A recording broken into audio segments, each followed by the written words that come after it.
we are going to talk about a serious issue here, and this is happening in all the states in the union. Amazing how many so-called red states this is happening in. We have the state of Indiana, a heartland state, typically a red state, now considering legislation. Wendy McNamara, a state representative, is basically making the argument that the schools and the teachers are now the primary parents. The stark reality of today is not the same as it was 20 years ago. I have trouble finding a parent, okay? My kids are raising themselves.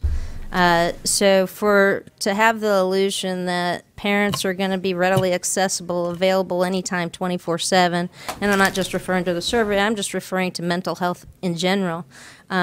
Teachers have become the parent. Whether we like it or not, we are their first resource. And Indiana is about to introduce legislation that would require Indiana public schools to become mental health centers to research, to gather data, and to provide all sorts of services to our kids without parental consent that have nothing to do with education and are simply mental health, social and psychological developmental issues. They've rolled up now 5 abominable bills into one monstrosity called SB 266.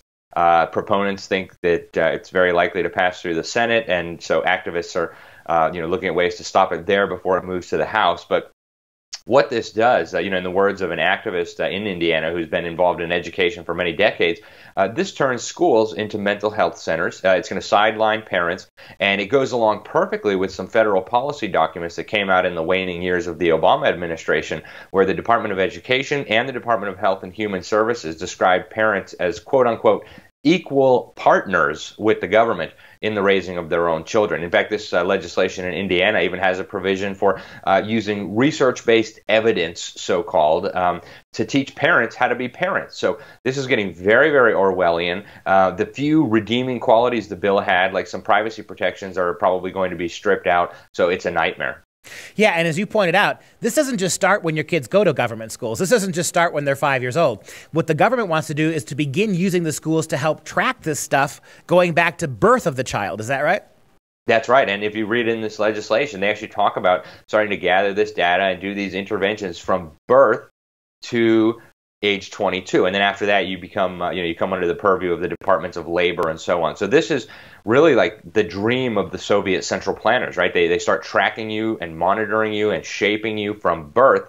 Then they plan out your educational pathways. They actually mandate, they create this non-elected commission in Indiana under this bill that would establish a mental and a behavioral plan for the children of Indiana that they're supposed to follow. And of course, this commission would also define what it means to be normal. And children who fall outside of this definition of normal need to face what the legislation describes as interventions. So this is a central planner's dream, but it is an absolute nightmare from the perspective of people who love freedom.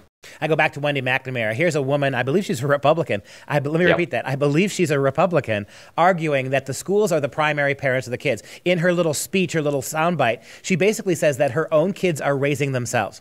So she admits that she is a lax mother, that she's not mothering her kids. And she goes on to argue that what kids really need is the schools to be the primary social, emotional, mental health providers, not the moms and dads. She actually says that moms and dads cannot be available to their kids 24/7 like the kids need. But we're going to trust now simple high school, middle school, elementary school teachers to become clinicians and sociologists and psychiatrists. And they're going to be reporting on behalf of our kids to the state and to the feds and gathering data. What could possibly go wrong with a system like this? It really is absolutely incredible, Duke. And as you mentioned, this is a nationwide problem. A lot of this is coming down from the federal government with grants and mandates.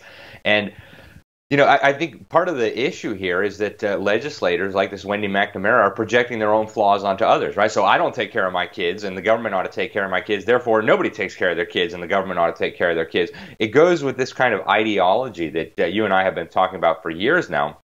I think it was best expressed by Hillary Clinton. It takes a village, right? We now need the village to raise the children. Or Melissa Harris Perry of MSLSD, or what is it, PMSNBC, whatever that channel is, far left loons. And she actually went on the show and said, we have never invested as much in public education as we should have because we've always had kind of a private notion of children. Your kid is yours and totally your responsibility. We haven't had a very collective notion of these are our children. So part of it is we have to break through our kind of private idea that kids belong to their parents or kids belong to their families and recognize that kids belong to whole communities. Once it's everybody's responsibility and not just the households, then we start making better investments. This is very, very troubling, this ideology. We've seen it in other places, in China, in the Soviet Union, in Nazi Germany, and it always ends in disaster. You go back to what McNamara said again about this bill and everything else. So on the one hand, we can't expect parents to be there for their kids 24/7. That's nonsense.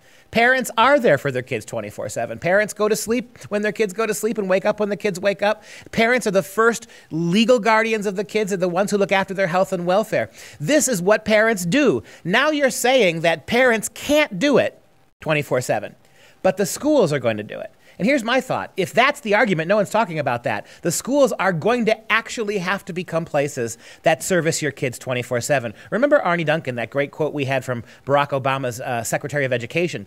I think our schools should be open 12, 13, 14 hours a day. So it's not just lengthening. So 8 to 8 or something like that?